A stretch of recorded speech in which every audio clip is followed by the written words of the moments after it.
Salut Marie, salut Thomas. Salut. Alors, je suis votre formation surf en freelance depuis 3 mois maintenant. Et j'avais envie d'en savoir un peu plus parce que je suis curieuse. Et donc, la première question que je voulais vous poser, c'est quand vous vous êtes rencontrés, quel souvenir vous avez chacun de l'autre, quelque chose de marquant et qui fait que les valeurs de l'autre ont résonné en vous et vous vous êtes dit on va faire des choses ensemble. Moi, je sais Qu'est-ce que exactement vous diriez le premier souvenir que j'ai de toi. Ah ouais. C'était donc avec Un monde réenchanté, tu sais, quand on avait fait avec Un monde réenchanté, du coup le voyage qu'on a fait au Maroc. Ouais. Ensuite on a fait une projection du film avec une petite conférence où tout le monde est intervenu à Avignon. Ah, super. Et Thomas était dans le public et du coup il était le coloc d'Isaline qui a participé au voyage. Et la première chose que j'ai vue, c'est Thomas me dans mes bras et je t'ai fait un câlin. Je me suis dit cool. Ça commence bien. Sympa. C'est vrai. Ouais. Ah, c'est marrant. Tu te souviens pas? C'est Ouais, la tu te première souviens chose pas, que je me souviens, Moi, je me souviens d'un moment à Avignon où, du coup, c'était un petit groupe et moi, j'étais un peu l'outsider parce que je connaissais personne. T'avais pas fait le voyage. J'avais pas fait le voyage. J'étais venu, du coup, avec Isaline pour rencontrer les gens et voir la conférence. Et du coup, on était dans un Airbnb avec les gens. Enfin, bref, je rencontrais tout le monde. Et je me souviens un moment avant que la conférence démarre où vous tous, vous étiez en train de vous faire un hug. Et tout le monde faisait et moi je me souviens, j'étais genre à l'extérieur du coup et je regardais ça et je me disais c'est beau quand même. J'ai envie d'y être. Mais au début, il y a un moment où je me sentais un peu à l'écart en disant j'aimerais bien faire partie de ce groupe. Et justement à ce moment-là, je me souviens m'être dit en fait j'ai l'impression que j'en fais partie quelque part sans être dans leur homme là. T'étais sur la même longueur d'onde au niveau des valeurs. Ce week-end, énergétiquement, il était assez ouf. C'était un vrai beau week-end. Mais je me souviens pas de ça. Je me souviens que j'étais dans une énergie très zen, ouverte, oneness. Je fais partie d'un tout. Quelle bande de hippies. C'était un peu ça. Ouais. Et du coup, ça s'est fait assez rapidement, c'est né assez rapidement le désir de faire quelque chose ensemble, assez vite. Vous avez eu envie de créer quelque chose ensemble ou... Je pense en fait c'est plein de petites graines qui sont plantées les unes après les autres parce qu'en fait du coup au début je participais à tes ateliers en fait. Marie faisait ses ateliers dans notre ancien appart et du coup on participait et ça me mettait des pieds dans des trucs et j'étais déjà assez spiritualité dev perso mais je connaissais pas du tout le coaching en fait et oui, Marie a d'abord été ta coach, tu racontes souvent dans les podcasts. Du coup ça c'était déjà en gros je faisais des ateliers à un moment donné on avait déjà parlé mais je me souviens de la fois où on prend le métro ensemble et je dis à Marie je prends un coaching. Genre l'évidence. En fait, c'était là depuis un moment, quoi. C'était juste genre, go, allez, on le fait. Voilà, ça traînait. C'est vrai que ça traînait. Mais voilà, c'est plein de petites graines comme ça. Et à un moment, Marie m'avait appelé et je me souviens très bien, j'étais dans cet ancien appart. C'était, je sais plus quelle date c'était, mais je crois que c'était juste avant l'été. Mais c'était avant l'été et c'était tôt le matin parce que je me rappelle que j'avais eu une idée et je savais que Thomas comme moi on était très on aimait beaucoup le freelancing et voilà et j'avais une idée au milieu de la nuit de ce programme qui avait ça et je trépignais comme ça et j'attendais l'heure à laquelle c'est à peu près ok d'appeler les gens. Ça avait fait descendre donc ça devait être 8h30. Voilà. Et je me suis dit j'ai une idée. Je dis oui. Et c'est souvent comme ça, je trouve, quand on a une idée ou quand tu es connecté à quelque chose que tu dois faire, une sorte d'évidence intérieure, c'est toutes affaires cessantes, quoi. C'est, et puis je lui ai dit, il m'a dit ok. Et ça, c'était été 2018 C'était un peu à peut-être printemps, mai-juin 2018. D'accord. Et puis, on s'est mis au travail. Voilà. On s'est mis au travail. Et du coup, je me disais par rapport aux gens qui vont regarder, peut-être que certains ont envie de travailler à 2 ou à plusieurs. Et je trouve que c'est une notion importante, comment ça se passe quand on travaille ensemble. Moi, ce qui me frappe toujours beaucoup quand je vois les vidéos, et que je trouve très émouvant, c'est qu'on voit que vous portez chacun sur l'autre un regard d'estime mutuelle. Vous avez chacun, je pense, vos spécialités, vous êtes complémentaires, mais on sent que quelque part, chacun challenge l'autre aussi dans sa manière d'être et de faire. Et donc, je me dis, qu'est-ce que vous pourriez donner avec votre expérience comme un peu comme des astuces ou un peu des règles d'or du travail ensemble, du travail en associé. Tu veux commencer ? J'aime beaucoup cette question. Pour moi, la première chose, oui, c'est l'estime mutuelle. C'est super important et je dirais même l'amitié. Pour moi, ça c'est très personnel. Oui. Mais on partage beaucoup d'enjeux ensemble. De valeurs. De temps, de challenge. Donc pour moi, partager tout ça avec quelqu'un pour qui j'ai de l'estime et que j'aime beaucoup aussi, c'est essentiel en fait. C'est un socle. Oui, c'est un socle. Je pense que... Toi, tu dirais la même chose, Thomas ? Carrément, je suis hyper aligné avec ça. Ce que je dirais aussi sur la partie plus compétence, du coup, c'est clair qu'on est hyper complémentaires. Surtout au début, quand on a commencé à travailler avec ça, moi j'avais plus la partie business, marketing, et Marie beaucoup plus la casquette coaching. Mais ce qui est hyper intéressant, c'est qu'au fur et à mesure, moi, à observer Marie et d'autres personnes, je rentre plus en plus dans ce monde-là, et Marie rentre de plus en plus Vous déteignez l'un sur l'autre dans Et ce qui est hyper drôle, c'est par exemple cet été, on a fait une session de travail ensemble en Dordogne, et il y a un moment où on a eu une interaction avec une des membres, du coup, elle nous avait envoyé un message vocal, on l'a écouté, on a commencé à se dire ce qu'on pensait, et en fait, moi j'avais un point de vue au début qui est plus genre mon point de vue un peu bourrin, rentre dedans, gros coup de pied au cul, et Marie plus prendre un aspect de la globalité, etc. Et du coup on s'était dit ça, et on a chacun fait un message vocal où en gros on a inversé nos positions tout d'un coup. Mais consciemment ou inconsciemment? Je sais pas, un peu des deux. C'était pas décidé, vous êtes pas dit d'accord. Parce que ça peut être aussi un exercice de. On savait pas ce que l'autre allait dire en fait. D'accord. Et du coup en fait on se rend compte, je pense de plus en plus que il y a une partie de Marie qui vient en moi sur comment je vis et je gère mon accompagnement et ce que je dis et vice versa. Et ça je trouve que c'est hyper riche pour la formation. Parce que il y a toujours un peu un risque, je trouve, quand on est tout seul, de la toute-puissance, entre guillemets. Et je trouve qu'en fait, le fait d'être deux, d'avoir des sensibilités différentes, des spécialités différentes, ça crée en fait finalement, ça crée encore quelque chose, ça crée comme un triangle, quoi. Une autre chose qui est l'association des deux. Oui, et du coup, ce que j'ai envie d'ajouter aussi, pour moi, les essentiels, c'est aussi... trouver et même quelque chose sur laquelle j'ai pas mal de vigilance, c'est trouver notre place à chacun, l'un par rapport à l'autre, laisser de la place à l'autre, et voir comment on se positionne et ajuster tout le temps parce qu'en effet on évolue aussi, donc ça demande des ajustements. Et pour moi ce qui va avec ça, c'est de la communication, de l'authenticité, de la transparence, de la bienveillance, de l'écoute, de la compréhension aussi, et ça je pense que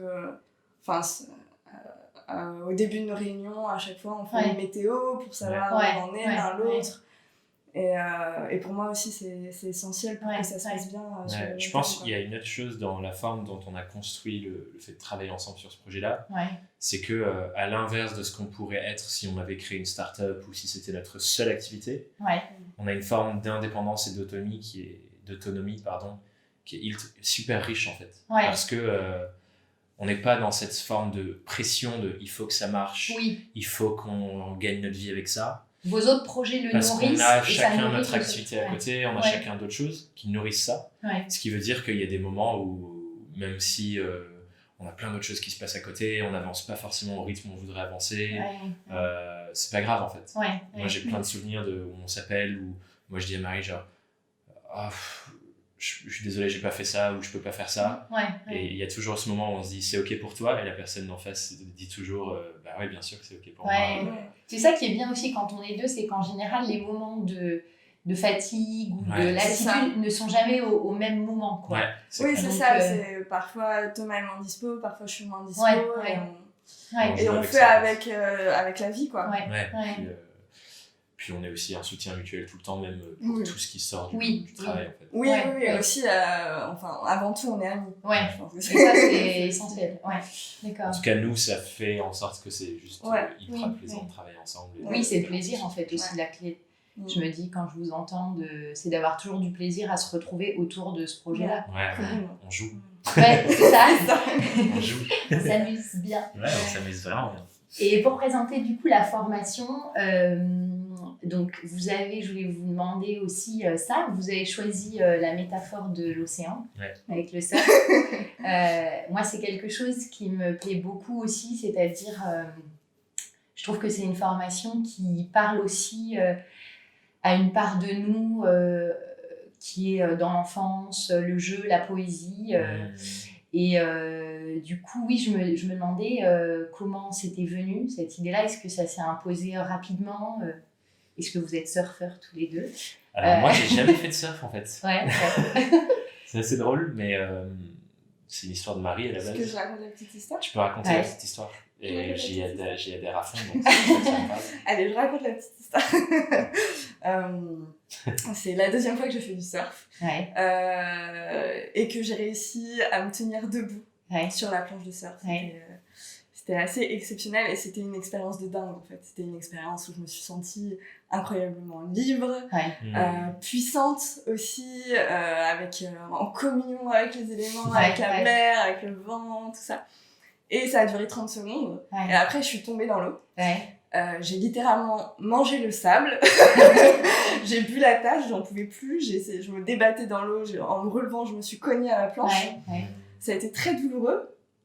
Et ça a été d'autant plus douloureux du fait du contraste avec le moment sur la planche. Oui, un peu de grâce, quoi. Voilà. De grâce, et tant bien que mal, je suis remontée sur la planche.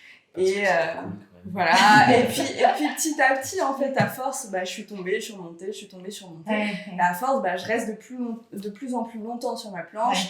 Et je prends, et c'est l'image du surf, après on peut prendre des vagues de plus en plus grosses, etc. Et en fait, j'ai trouvé que c'était une très belle métaphore de la vie, et surtout de la vie de freelance, parce que la planche de surf, comme le statut de freelance, il y a cette souplesse, en fait, où c'est facile de tomber, mais c'est aussi facile de se relever, de tomber, et comme ça, à l'inverse des gros paquebots, qui pourraient être à l'image plus des grosses entreprises, qui sont bien stables sur la mer, mais si ça coule, tout le monde coule et tout le monde est dans la merde. Puis ça met beaucoup plus longtemps à transitionner aussi. Je pense que moi, quelque chose que j'adore dans ma vie d'indépendant, c'est si j'ai une nouvelle idée, une nouvelle envie, un nouveau projet, une nouvelle offre que j'ai envie de construire, j'ai juste à me lever le matin et à me dire comment je m'organise pour le faire. Et du coup, pour un surfeur, ce serait, il n'y a plus de vagues ici, je vais à la plage à côté. Tu la prends sous le bras et puis tu t'en vas ailleurs. Une entreprise, c'est gros paquebot dont tu parles. Quand il faut changer les choses, il y a beaucoup plus d'inertie. Oui, et puis quand t'es sur le paquebot, t'es sur le paquebot, quoi. C'est compliqué d'aller, tu sors pas comme ça, quoi. D'accord. Du coup, ça vient de là. Ça vient de là. C'est pour ça qu'on... Et quand Marie m'a raconté cette petite histoire, je me suis dit, c'est cool. C'est une super métaphore filée de la vie de freelance. Donc pour présenter... Ça construit tout autour de ça. Oui, alors justement, donc il y a 3 phases dans la formation. Il y a une phase qui est plus introspective, qui est regarder la mer. Après, il y a une phase plus marketing et business qui est prendre la vague. Et alors, la troisième, pimper sa planche, moi, je dirais, je sais pas si vous allez me corriger, c'est pas bon, moi, je dirais c'est vivre sereinement dans son activité. C'est un peu comme ça que je l'ai vu, mais je sais pas exactement comment vous l'avez vu. En fait, je crois qu'on était en train de réfléchir au titre de la troisième phase aussi. Là, c'était pimper sa planche au départ. Mais je sais plus ce que c'est d'ailleurs maintenant, la nouvelle forme. Il me semble que c'est toujours ça, mais vous aviez une autre idée. Bon, voilà. En tout cas, cette phase-là, pour moi, c'est effectivement maintenant que que tu as la vision, que tu as les outils de comment tu t'y prends et tu as construit les fondations, c'est le moment d'accélérer, de passer à l'action. Et là, du coup, c'est vivre sereinement, ça passe par le mindset, ça passe par optimiser son organisation, son organisation. Ça passe par trouver des coéquipiers avec qui travailler. Automatiser des choses. Aussi, une fois que tu es sur ta planche, que ça roule, que ça glisse. Il y a d'autres problématiques qui se présentent. Ça peut être des conflits, on aborde aussi tout l'aspect relationnel, etc. Donc pour moi, pimper sa planche, c'est vraiment peaufiner tout, améliorer, aller plus loin. Parce que dans le surf aussi, il y a toute une phase de... les surfeurs, leur planche, c'est genre un peu leur bijou, quoi. Et il y a tout... Je regardais beaucoup de films de surf à un moment, parce qu'il y a un photographe outdoor que j'adore qui fait beaucoup de films de surf. Et il a un documentaire où il montre justement toute la fabrication d'une planche. Et tu les vois, ils sont dans leur atelier en train de la tailler dans une forme spéciale. Et je pense que tout cet art et c'est un truc qui manque beaucoup aux indépendants aujourd'hui, c'est prendre soin de son véhicule, qui est ton entreprise, ton propre projet. Beaucoup trop de freelance considèrent seulement leurs clients et s'occupent pas de leur propre activité. Et ne se considèrent pas eux-mêmes comme leurs propres clients, quoi. Et je pense que du coup, cette troisième phase-là, elle est aussi sur ça, c'est prendre du temps pour réfléchir et bosser sur toi. C'est jamais fini, quoi. Ça, c'est une dynamique permanente. D'ailleurs, tu le verras, je te spoil peut-être la dernière vidéo, et dans la dernière vidéo de la formation, on va t'inviter à recommencer. Ouais, c'est ça, j'avais entendu ça dans une visioconférence. Mais parce que, comme tu dis, c'est un processus, et c'est comme ça qu'on a conçu le programme. En fait, on s'est dit, de toute façon, c'est cyclique, tout ça. C'est pas figé, quoi. C'est quelque chose qui est pris dans un mouvement permanent. Et c'est constamment en train de se renouveler, en train de s'affiner surtout. Tu vois, c'est comme si tu découvrais des choses au fur et à mesure. Comme quand tu lis un livre. La première fois que tu vas lire le livre, tu vas voir plein de choses. Si tu le relis 3 ans plus tard, il y a des choses que tu n'auras pas vues, que tu vas redécouvrir et tu vas te dire waouh, incroyable par rapport à tes besoins du moment, tu les redécouvres. Et c'est pour ça que du coup, l'inscription, c'est un accès à vie parce que justement, les gens refait. Tu peux refaire. Et d'ailleurs, vous encouragez tout au long de la formation. Revenir sur les points. Voilà. Donc le fonctionnement, pour dire un peu aux gens qui regardent, on a des vidéos que vous débloquez un jour sur 2. Moi, j'aime bien le préciser parce que je trouve que c'est hyper agréable ce côté-là. C'est-à-dire qu'il y a un côté vraiment, moi à chaque fois je me dis, il y a un temps pour infuser, quoi. Et ça, j'aime beaucoup que vous ayez pris en compte le fait du temps intérieur. Et donc il y a des vidéos, il y a des exercices, il y a des visualisations guidées par Marie. Et souvent, en fait, vous dites... mettez une date dans votre agenda pour refaire la visualisation. Voilà. Et moi, honnêtement, c'est vrai que j'ai pas encore fait ça, prendre le temps de refaire ou de refaire les exercices. Mais c'est vrai que je le referai, je garde cette idée parce que je trouve que c'est important, quoi, de se dire qu'on avance et qu'on fait jamais les choses de la même façon. C'est itératif. Et du coup, je me souviens, je t'avais dit lors d'un meet-up, Marie, que moi, cette formation, ce que j'aimais bien, c'est que ça avait changé ma vie professionnelle, mais aussi personnelle. Et je me souviens, tu m'avais dit, en fait, le professionnel, c'est aussi un prétexte. Et ce que j'aime vraiment dans votre formation, c'est que c'est à la fois entrepreneuriat et développement personnel. Ce qui fait que... on fait la formation avec nous tout entier. C'est-à-dire, on n'a jamais l'impression de devoir laisser... une partie de soi. Ouais, voilà, c'est ça. Et donc, tout est bienvenu, les émotions, les résistances. Et du coup, ça, je trouve c'est à la fois hyper profond parce qu'on sent que ça apporte un changement vraiment intérieur de nous tout entier. Et en même temps, c'est très rassurant parce qu'on se dit je fais avec ce que je suis. Donc, je voulais vous demander qu'est-ce qui avait été votre inspiration alors, je ne sais pas, des gens qui vous inspirent ou vos lectures pour créer quelque chose qui soit vraiment à la jonction de ces deux choses-là, en même temps l'entrepreneuriat et le développement personnel. Tu veux commencer ? Avant d'aller dans les sources d'inspiration, pour moi, j'aimerais vraiment insister là-dessus. Pour moi, l'entrepreneuriat, c'est un prétexte, c'est une opportunité pour se développer professionnellement. pour se développer personnellement. Et en même temps, le développement personnel, c'est un outil tellement puissant pour développer son activité entrepreneuriale. Et pour moi, c'est un cercle vertueux, en fait.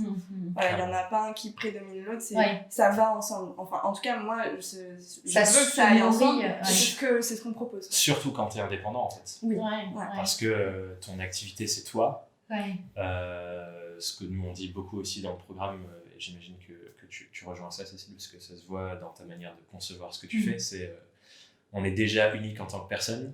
Et si on arrive à construire une activité où on est tout aussi unique, parce que c'est juste la traduction de nous dans une offre professionnelle de peu importe ce que c'est, c'est ça qui fait la force de notre activité, en fait. Parce qu'on est juste une traduction de nous sur le professionnel. Et du coup, pour ça, ça prend en compte les émotions, ça prend en compte les résistances, ça prend en compte notre histoire, ça prend tout en compte.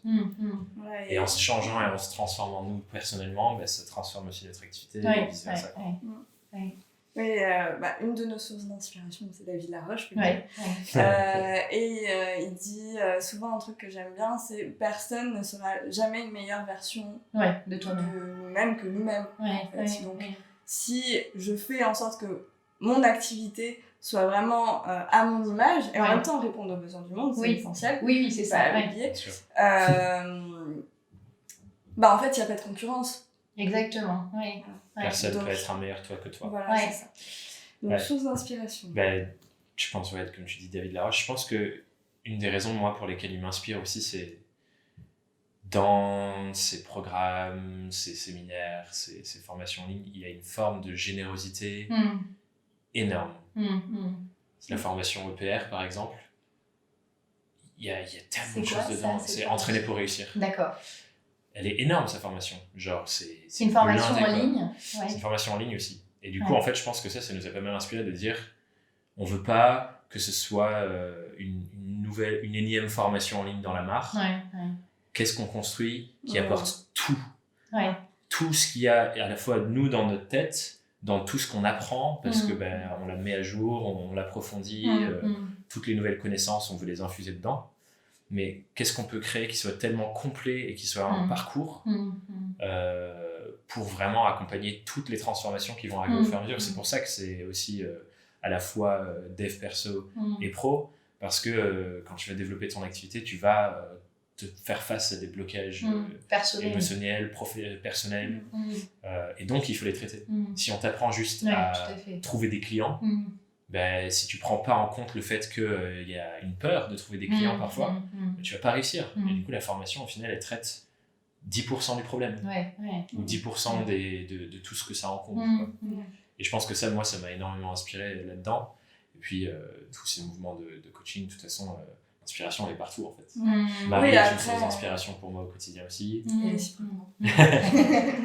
Puis après, je pense que chacun, on a plein de sources d'inspiration. Moi, Isabelle Padovani, Dominique qui est plus dans la CNV, aussi l'accompagnement, la thérapie. Je suis très inspirée par la communication non violente, par même la gestion de conflits, par des outils d'intelligence collective aussi. Moi, je mets beaucoup de valeur sur le collectif. Et dans SURF, il y a toute la dimension communautaire qui est au moins aussi importante que la formation.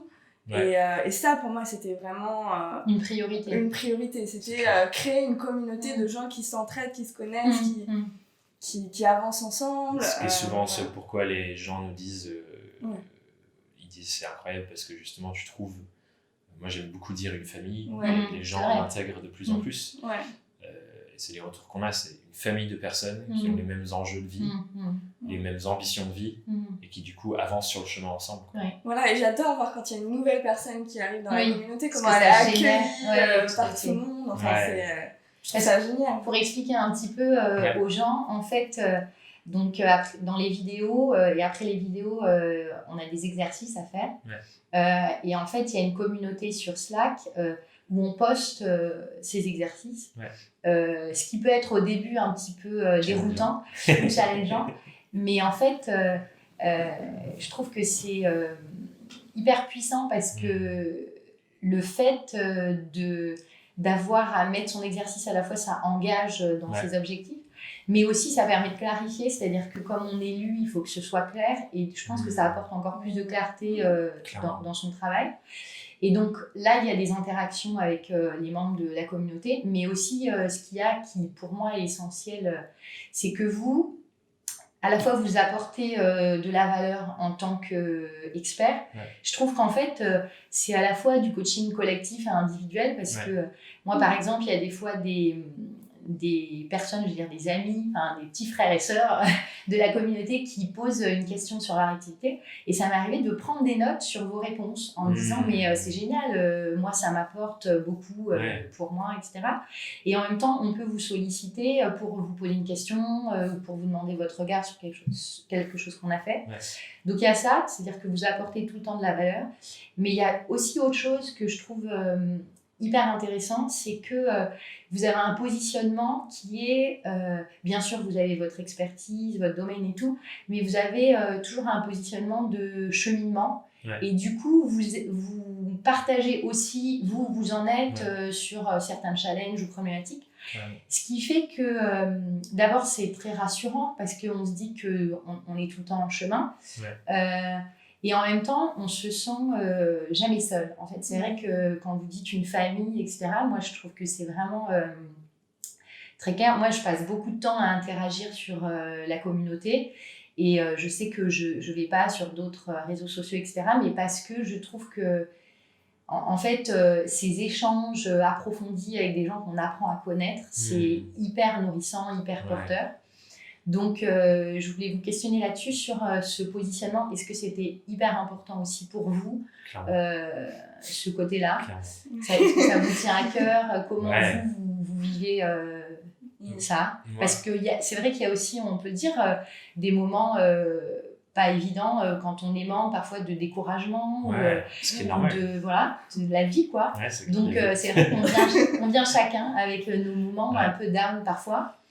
Et ça porte les gens d'avoir cette humanité, en fait. Tu vois, je pense que quand on a construit ça, on s'est pas dit on veut qu'il y ait qu'une partie de la vie qui soit représentée dedans. Et justement, si on fait semblant que ça n'existe pas, entre guillemets, le rôle de la communauté de soutien, de challenge, d'accompagnement ne peut pas se faire complètement. Tu vois, quand les gens partagent un peu leur moment de down, c'est aussi l'opportunité pour nous de les aider à changer leur regard sur ce moment de down-là, et ils reçoivent à la fois du soutien des autres membres qui sont là pour les soutenir, et nous, notre rôle, c'est de dire, ok, voilà les conséquences de ce genre de pensée ou de croyance sur ta vie.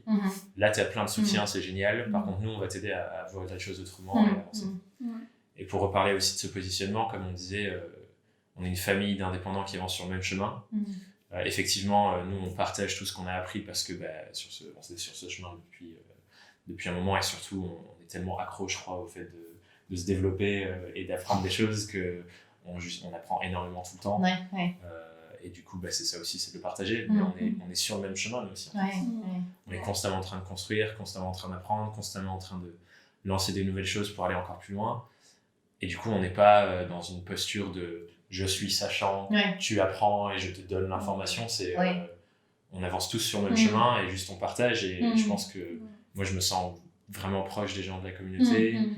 J'adore partager, réfléchir sur leurs projets, comme les gens me renvoient en miroir des choses aussi sur ce qu'on fait. Tu vois, les retours de personnes qui disent « ça, c'était vraiment incroyable », ça nous aide à co-construire aussi. Tu vois, on n'est pas dans cette posture de « voilà, on a fait le truc parfait, prenez-le, courez avec ». C'est évolutif en permanence. Complètement. Oui, pour moi, c'est vraiment essentiel. À la fois, j'ai pas envie de me mettre au-dessus des autres déjà dans mon accompagnement, et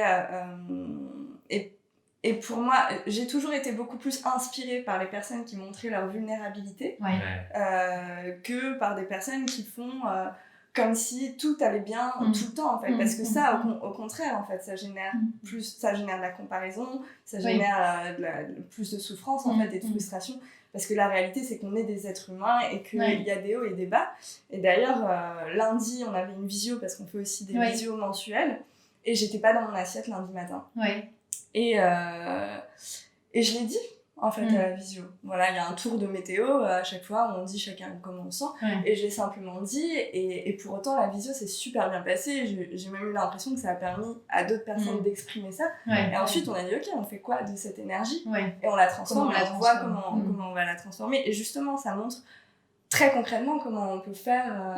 Voilà, et enfin, ça amène quelque chose de plus vrai, plus humain, plus vivant. Et aussi, comme on le disait tout à l'heure, pour nous, ce programme, moi, il y a des exercices dedans, je les ai fait 10 fois, et je compte les faire 20 fois, 30 fois, 40 fois, et ce sera jamais terminé. En fait. À chaque fois, je peux aller plus loin, et c'est pas parce que je partage des exercices dont j'ai l'expérience, que c'est fini pour moi, en fait. Pas du tout. Pas du tout, et donc pour moi, c'est hyper important que... Voilà, nous aussi, on a des fois des échecs, nous aussi on a des fiertés, nous aussi on a des trucs à célébrer. Et on a envie de célébrer, de vivre tout ça avec la communauté. Ensemble. Voilà. C'est aussi comme ça qu'on l'a construit en fait. Oui. Quand on construisait, on se disait, si on la faisait pour nous, et que personne personne ne venait, qu'est-ce qu'on a envie de construire Et en vrai, même si au final il y avait eu personne, et qu'on l'avait juste fait pour nous, et qu'on l'avait juste suivi pour nous, ça aurait déjà eu une valeur de ouf. Oui, c'est aussi parfois un ressort créatif de se dire qu'est-ce qu'on aimerait avoir, ça n'existe pas, on va le créer en fait. Exactement. C'est ça. D'accord. Exactement. Et du coup, sur les visioconférences, pour expliquer aux gens, c'est donc des visios sur une problématique d'un membre. Et en fait, vous faites appel à l'intelligence collective, donc tous les membres qui sont à la visioconférence donnent des idées. Et donc après, on a la vidéo qu'on peut regarder. Moi, j'ai jamais encore participé en live, mais du coup, j'ai regardé certaines. Voilà. Et c'est drôle parce que du coup, ça apprend aussi à connaître chacun dans sa problématique. Et c'est drôle parce que récemment, il y avait Mélanie qui avait un article qu'elle voulait poster sur LinkedIn et tout, et on était en coworking, et je lui ai dit, mais c'est drôle, en fait, c'était genre un de tes objectifs de ta visioconférence que j'avais regardé. Donc c'est drôle, en fait. Mais ça, c'est aussi une part importante de la formation, c'est-à-dire que c'est assez régulier, et c'est une autre manière de s'apporter à tous de la valeur. Et que les gens créent du lien, en fait. Parce qu'effectivement, moi, je trouve que c'est vraiment le cas. Les gens, quand ils arrivent dans la communauté, il y a une énorme différence entre quand ils sont juste là à échanger en textuel, et le moment où ils font leur première visio et ils rencontrent les gens en vrai. Ça fait une énorme différence ensuite dans les liens qu'ils ont avec les gens. Et ce que tu as dit là, c'est très cool aussi d'ailleurs. Les liens physiques que ça fait. Nous, je pense qu'on n'en a pas toujours conscience de tout ce qui se passe en dehors. On se voit en dehors, on travaille ensemble. Il y a des gens qui s'appellent en début de semaine pour faire un point sur leurs objectifs et avancer ensemble. Oui, parce qu'on n'a pas parlé du partenariat de responsabilité, mais il y a ce côté, on a chacun un partenariat de responsabilité, enfin même deux. Et en fait, on est invité à se challenger les uns les autres et à suivre nos engagements. Et du coup, ça, on ne le voit pas toujours, nous. Parce que c'est pas toujours visible, quoi. Mais, vos enfants vivent un peu leur vie. Ça se passe quelque part. Mais on sent votre joie à voir ça. C'est-à-dire que très souvent, vous dites, mais c'est tellement émouvant c'est comme si ce que vous aviez créé vit de façon autonome. De se propager, en fait, clairement. Donc pour ça, vous avez aussi là il va y en avoir un cet après-midi, vous faites aussi des ateliers de travail en présentiel. Vers quoi est-ce qu'il faut qu'on finisse bien un jour, même si on a dit que ça dure toute la vie. Vers quoi est-ce que vous aimeriez emmener Surf? Quels sont vos projets avec Surf en freelance pour l'avenir? Ce que vous pouvez dire qui sont... On peut, de toute façon, ça va arriver un jour. Tu veux les faire? Tu veux parler de la vision? Alors, à un an, 2020? Allez, 2020, je pense qu'on aimerait atteindre 100 personnes dans la formation. Déjà dans la formation. Dans la formation. Et aussi animer nos premiers stages, nos premières immersions. Donc, on aimerait bien qu'il y ait du surf dedans. Je pense que c'est pas obligatoire, mais je pense que on aimerait bien avec une baguette magique qui est un outil assez avec souvent. Une baguette magique, c'est un écolieu à côté de la mer où on serait pendant une semaine où le matin, on fait de l'accompagnement sur les projets des gens, sur leur vie d'indépendant. L'après-midi, il y a soit des sessions d'accompagnement entre eux en petits groupes et ils mettent en pratique. Ou coworking aussi. Ou coworking, enfin voilà, libre. Et tous les jours, une petite session de surf pour en fin de journée pour sortir. Sachant que l'idée, c'est aussi d'avoir du kiff, du yoga le matin, du yoga, de la méditation, enfin voilà. De manger des trucs végétariens. Enfin voilà, on va amener aussi toutes nos valeurs dedans. Donc ce sera des vrais moments de vie, quoi. De partage plus long et plus suivi, quoi. Et plus intense aussi, forcément, parce qu'en présentiel, on peut aller plus loin sur certains exercices, notamment les visualisations qui deviennent des exercices qui prennent une part physique aussi importante. Et qui peuvent être plus sur mesure aussi, sur l'instant. Donc ça va vers là, ça va arriver. C'est sûr et certain que ça va arriver. Donc voilà, c'est un peu la vision dans laquelle on va. Et pour finir, on parle souvent sur Surf de l'importance de la gratitude. Qu'est-ce que vous diriez que Surf vous a apporté quelle gratitude vous avez par rapport à Surf dans votre vie? Moi, je dirais que ce projet, c'est un peu le premier pas de la concrétisation de ma mission de vie. J'ai tellement de gratitude d'avoir découvert cette part de moi, d'accompagnement, de transmission. En fait, elle était déjà présente, je savais qu'elle était là, mais là, c'est la concrétisation d'une forme qui me donne tellement d'énergie. Je me rendais compte l'autre jour quand tu m'envoyais des messages sur Slack, sur le marketing, j'avais un peu un moment de baisse émotionnelle. J'étais pas au top. Tu m'avais dit. Et en fait, d'être dans cette relation, de dire ok, je réfléchis avec toi, je transmets ce que je sais, je t'aide à revoir sous un autre angle. Juste 5 messages. Et mon énergie était revenue et je ressentais c'est ça qui me nourrit en fait. Tu t'es reconnecté à ton pourquoi. Exactement. Ce qui était vraiment. Et pour moi, Surf, ça m'a vraiment donné ça et j'ai tellement de gratitude pour ce projet parce que ça va définir les 10-15 prochaines années de ma vie et c'est ce qui me donne du feu à l'intérieur. Super. Et c'est dingue. C'est vraiment dingue. Marie, toi?